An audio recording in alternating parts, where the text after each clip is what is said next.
მოგესალმებით ძვირფასო მაყურებლებო, გადაცემა დარცი აჭარის ტელევიზიის ეთერში ისევ თქვენს ტელეეკრანებზეა. როგორც უკვე ვიცით, გადაცემა დარცი გასართობ შემეცნებითი გადაცემაა, სადაც საინტერესო ახალგაზრდები თავიანთი გამოცდილების შესახებ გვიზიარებენ. ხოლო დღევანდელი ჩვენი გადაცემის სტუმარია კაროლინა კოკობინაძე. წამომყევით აჭარის მწერალთა სახლში, რომ უკეთ გავიცნოთ კაროლინა. გავუკეთეთ.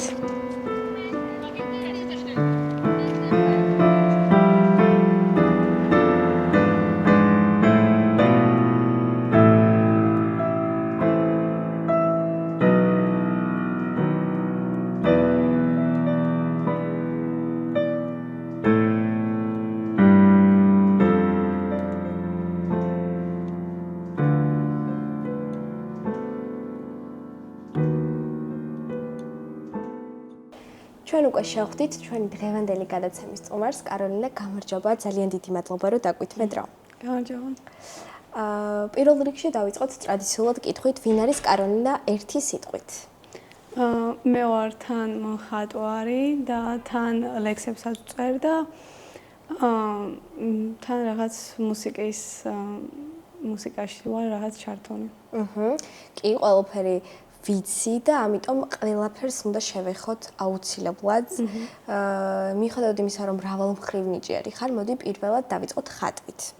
მოგვიყევი, როდის დაიწყე ხატვა და თუ არის ვინმე, ვინც აღმოაჩინა შენში ეს ნიჭი? ხატვა ბავშვობიდან მიყვარდა და ბავშვობიდან ვხატავ. თან მხატვრობაზე დავდიოდი წრეზე, ჩვენ ეზოს ბავშვებთან ერთად ვხატავდით, მაგ ინტერესი ვქონდა და ხო ვყიდულობდით ტილოებს და ვხატავდით და ძალიან გვაინტერესებდა.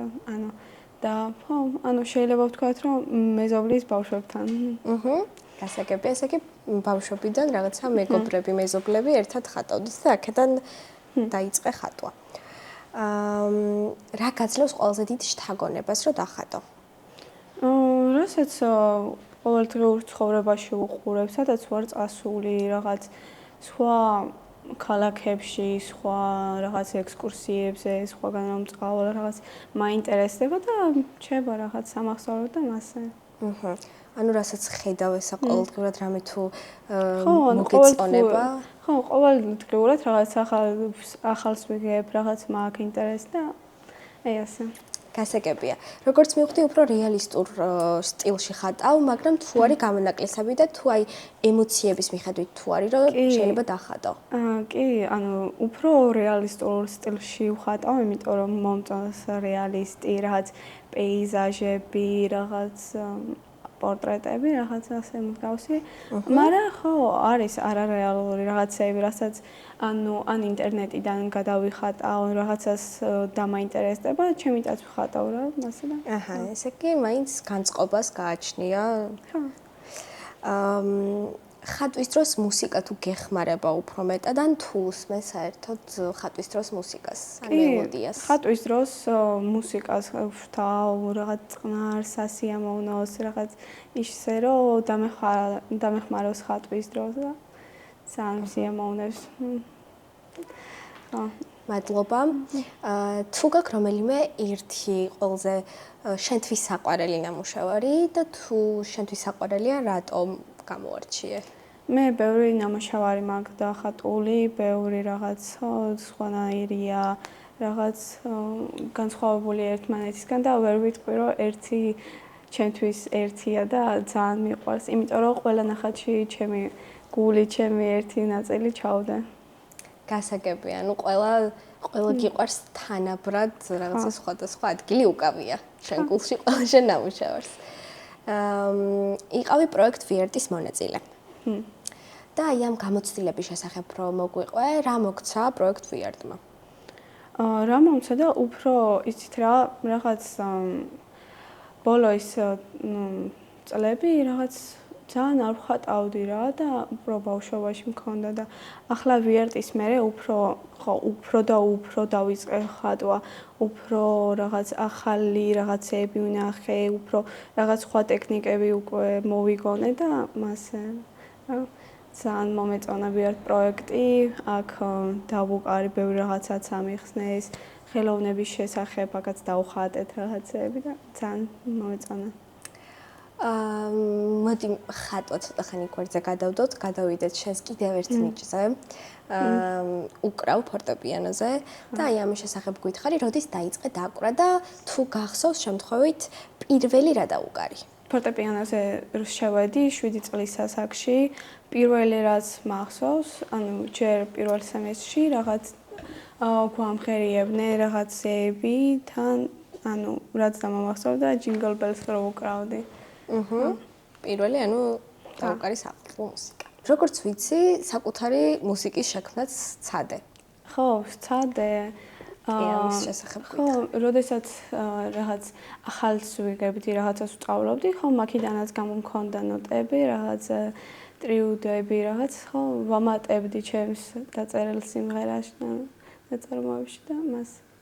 ხო, როდესაც ვიღლებოდი ვარჯიშის მერე, ხო, რასაც ვუკრავდი ყოველდღიურად. ხო, მერე ვუკრავდი ჩემს დაწერილს და ძალიან სიამოვნებოდა, იმიტომ რომ ძალიან ძნელიც არ იყო და სასიამოვნო იყო. ესე იგი, რაღაც რთული ნაწარმოების დაკვრის შემდეგ ამით შენი შექმნილი მუსიკით ისვენებდი, როგორც მივხვდი. რომელი კომპოზიტორი ან მუსიკოსი არის შენი ინსპირაციის წყარო, რომელი მოგწონს ყველაზე მეტად? ყველაზე მეტად მომწონს ბეთჰოვენი, იმიტომ რომ აი ძალიან მაოცებს ის ადამიანი, უბრალოდ აი ყურში არ ესმოდა ხმა, მაგრამ აი საოცარ ნაწარმოებს წერდა და ძალიან მომწონს. ადამიანის შესაძლებლობებს საზღვარი არ აქვს და მთავარია მონდომება, რაღაცა გულით უნდა გინდოდეს და მართლა ყველაფერი გამოგიო და მართლა ეგ არის მაგალითი.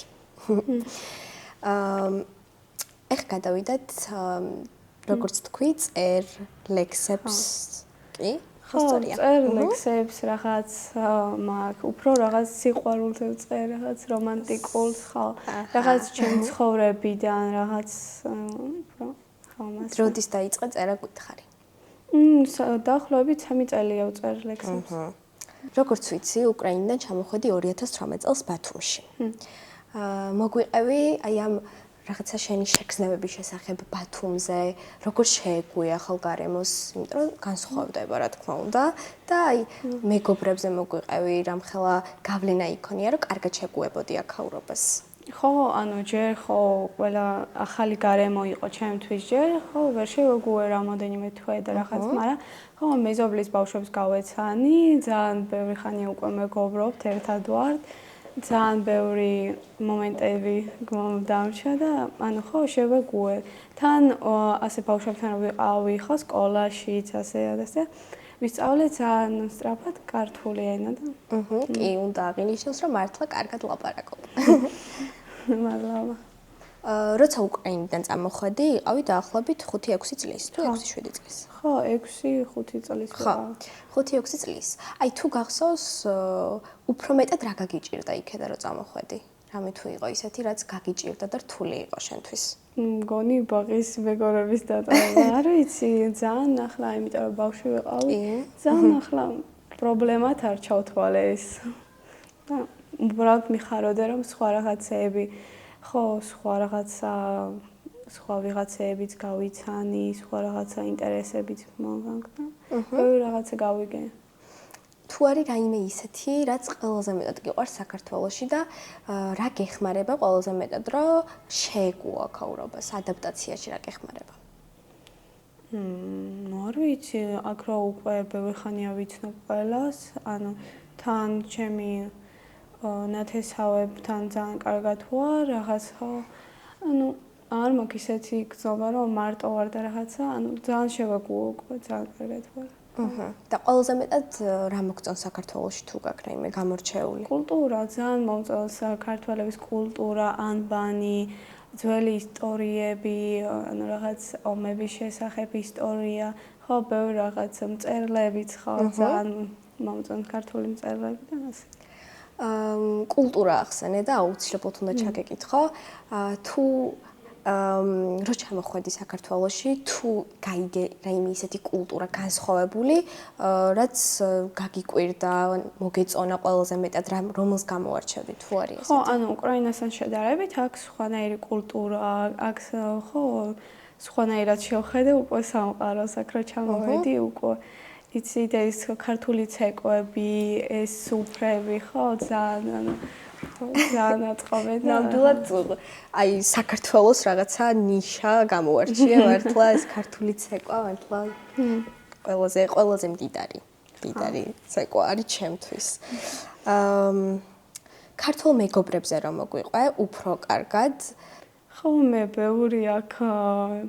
ბევრი მეგობარი მყავს ქართველი, რომელიც ძალიან კარგად მიიგებს, მეგობრობთ. ყავს ერთი საუკეთესო მეგობარი, ბარბარე, რომელიც ძალიან მიყვარს და არ ვიცი, გიშდო, აი ის ძალიან მიყვარს ეს ადამიანი და ძალიან ბევრი ხანია ვიცნობთ ერთმანეთს, ასე და ასე ჩხუბებიც რაღაც გქონდა, ახლა რაღაც, მაგრამ მაინც ძალიან კარგად ვურიგდებოდით. სკოლიდანაც ბევრი რაღაცას ვიცნობ, ასე ნათესავები, ბევრი მეგობარი მყავს ახლა, ყველა რო ჩამოვთვალო. ხო. დავიხლები, ხო. ანუ საკმაოდ ბევრი მეგობარი, ბევრი ახალი ადამიანი გაიცანი საქართველოში. აუცილებლად უნდა დაგისვა ეს კითხვა, იმიტომ რომ მართლა ძალიან მაინტერესებს. სად ხედავ საკუთარ თავს აი 5-10 წლის შემდეგ? მწერლობაში, უფრო აი მუსიკის გახლით გინდა წასვლა თუ ხატვაში? მე ჩემ თავს ხედავ არქიტექტორად ძალიან მომწონს ეს ხო რაღაცეების თან ძალიან მომწონს რაღაცეებს გვაწერწირებდნენ ბავშვობაში და ბავშვები რო ავით სკოლაში ვაკეთებდით რაღაცეებს და ხაზავ ბევრ რაღაცას მათემატიკა ძალიან მიყვარს მაგის გამო და მგონი ჩემ თავს მაგ ვხედავ და თან ანუ დიზაინერიც მომწონს ეს პროფესია. ანუ მაინც ხატვა ხაზვისკენ ვიხლებით მომავალში. აუცილებლად გისურვებ უამრავ წარმატებას და მჯერა რომ რა თქმა უნდა ყველა მიზანი რაც გაქვს აუცილებლად აგისრულდება. აი შენი ყოველდღიური ცხოვრების შესახებ რომ მოგვიყვე და აუცილებლად უნდა დაგისვა ის კითხვაც რომ ხარ სკოლის მოსწავლე ამ ყველაფრის პარალელურად როგორ ასწრებ ყველაფერს ერთად თან უკრავ თან წერ თან ხატავ თან სწავლობ და თან ცეკვაზეც დავდივარ ცეკვა ხო თან ცეკვავ ხო და თან რაღაცეებს ვასწრებ პარალელურად წერას და მეგობრებსაც ნახულობა ალბათ და ჩემი დღიურიც მაქვს რომელშიც წერ ყველაფერს რაც მოხდა დღეს და რაღაც აჰა ამიტომ ამის შესახებ გითხარი ახლა შენი ყოველდღიური ცხოვრების შესახებ აი მოგვიყევი დილით ვიღვიძებ ადრე სკოლაში მივდივარ და მაგ ხო დავალებებს მაძლევი სკოლის მერე დავალებებს ვაკეთებ, თან ჩემ პატარა დასაც ვეხმარები, დავალებების გაკეთებაში, თან ანუ მასწავლებლები მაძლევენ რაღაც დასახაც და მაგას ხო ვხატავ რა დიდ ფურცლებზე, რომ მინდა რომ ჩემი რაღაც ნაწილი დარჩეს ჩემ სკოლაში, რომ დავამასწავლე მასწავლებლებს, იმიტომ მაგრამ ხო მივდივარ სკოლიდან. ბევრი წელი მაგ წინ, მაგრამ ხო მაინც რა თქმა უნდა დარჩეს სამახსოვროდ. ხო, მერე ხო, ცეკვაზეც ვასწრებ სიარულს, დავალებებს გაკეთებ. ხო, ხანდახან მიჭერს და ხანდახან უკვე ნერვებზე ვარ, რომ აღარ შემიძლია და რაღაცა. მაგრამ აი მუსიკა, მხატვრობა ეს, რომ ხატავ, აი სიამოვნებს, აი მართლა აი გულით ვაკეთებ ყველაფერს. თავი ეგა და მაგ შემთხვევაში მართლა ეს რაღაცა ხატვა, ეს ყველაფერი ალბათ ისვენებ ამ დროს ამ რაღაცა გადატვირთული გრაფიკისგან. ეხლა სამომავლო გეგმებზე გითხარი, ხო არ გაქვს შემთხვევით დაგეგმილი რა გინდა მომავალში ზოგადად? კი, ყველა, ანუ რაც კონკურსი ტარდება ჩემს სკოლაში, ან რაღაც სხვა ბათუმში, ხო, სულ ვიღებ მონაწილეობას, ანუ თუ მომიწვევენ, სულ ვარ დაინტერესებული ამით, არ მაგრამ უარი ვთქვა, არა, პირიქით ძალიან მაინტერესებს, ძალიან მაგ სიამოვნება რომ ვღებულობ რაღაც როლს ამ ყველაფერში და ხო, ძალიან მომწონს. ანუ სამომავლოდაც უფრო მეტი პროექტი, კონკურსი და ამას გასაგებია. ბლიც კითხვები უნდა დაგისვა. ცოტა არაფორმალური ნაწილია ჩვენი გადაცემის. ხარ? შენი საყვარელი ფილმი გითხარი?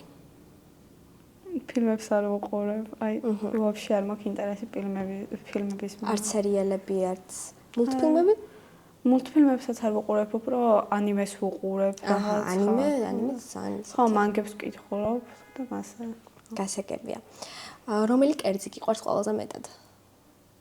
საჭმელი. კერძი. არ მაქვს ისეთ განსაკუთრებული საჭმელი, მაგრამ ძალიან მიყვარს ბლინები. ბლინები. გაზაკებია. ბლინი და კოკაკოლა და ასე. სიტყვა, რომელიც ყველაზე კარგად გახასიათებს. სასიამოვნო ადამიანი. ზებუნებრივი უნარებიდან რომლის ქონას ისურვებდი? ან წარსულში, ან მომავალში გადავსვლა.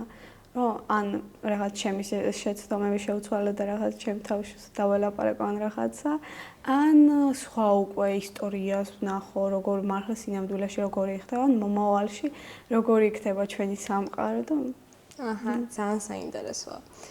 რა გაღიზიანებს ყველაზე მეტად ადამიანში? ადამიანში მაღიზიანებს ძალიან რომ სიმართლეს არ ამბობს და ან ბევრ სიტყვება და აფერისტი. აჰა, რომელიც არ ვიჯერებს ადამიანები გასაგებია. თუ ყავს ისეთი ადამიანი, თუნდაც წინა საუკუნიდან ცნობილი, ვისთან შეხვედრასაც ისურვებდი? ან მხატვარი, ან მუსიკოსი, ან მწერალი? თამარ მეფეს. თამარ მეფეს შეხვდებოდი? აჰა, ძალიან საინტერესო იქნებოდა. მეც შეხვდებოდი დიდი სიამოვნებით მართლა. და ბოლო კითხვა. ღმერთთან შეხვედრის საშუალება რომ მქონდეს, პირველი რას ეტყოდი ან რას კითხავდი? მგონი ვკითხავდი ჩემი ყველაზე დიდი ცოდვა რა იყო, ან რა გავაკეთე არასწორად ან რაღაც. აი, ესეთი პასუხი მართლა პირველად მოვისმინე და კი, მართლა საინტერესო იქნებოდა. მადლობა კაროლინა, ძალიან დიდი.